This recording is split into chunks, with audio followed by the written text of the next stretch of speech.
সকালবেলা নরম রোদ পড়ছে জানালার ফাঁক দিয়ে। ঐশী বসে আছে একটি ছোট ইসলামিক লাইব্রেরিতে, চোখ দুটো নামানো, ঠোঁটে ধীরে ধীরে কুরআনের আয়াত ফসছে, আর তার চারপাশে যেন এক অপার্থিব প্রশান্তি। ইমরান ওর দিকে তাকিয়েই আছে অনেক দিন ধরে, কিন্তু সে জানে এই মেয়েটির কাছে পৌঁছাতে হলে প্রথমে নিজেকে পরিশুদ্ধ করতে হবে। একদিন সে বন্ধুকে বলেছিল, ওকে দেখলে মনে হয় জান্নাতের কোনো হুর ভুল করে পৃথিবীতে নেমে এসেছে। কিন্তু জানিস, আমি ওকে চাই না শুধু স্ত্রী হিসেবে, আমি চাই ও আমার শেষ সিজদার সাথী হোক। ঐশী জানত না, প্রতিদিন ফজরের নামাজের পর কেউ একজন নীরবে দোয়া করছে তার নাম ধরে।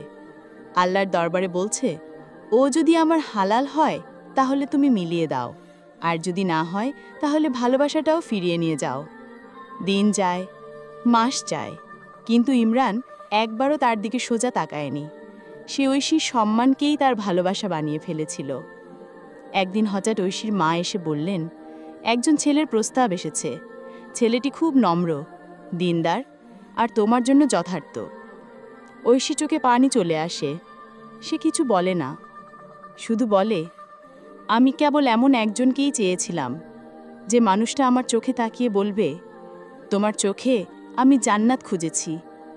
বিয়ের দিন ইমরান ঐশীর দিকে তাকিয়ে বলল, আমি তোমার দেহে নয়, তোমার রুহে ভালোবেসেছি। তুমি শুধু আমার স্ত্রী নও, তুমি আমার দোয়ার কবুল হওয়া চিঠি, যা আল্লাহ নিজ হাতে পৌঁছে দিয়েছেন। এটা কোনো সাধারণ প্রেম নয়, এটা সেই প্রেম যেখানে ভালোবাসা শুরু হয় সিজদা দিয়ে আর শেষ হয় জান্নাতের প্রতিশ্রুতি নিয়ে।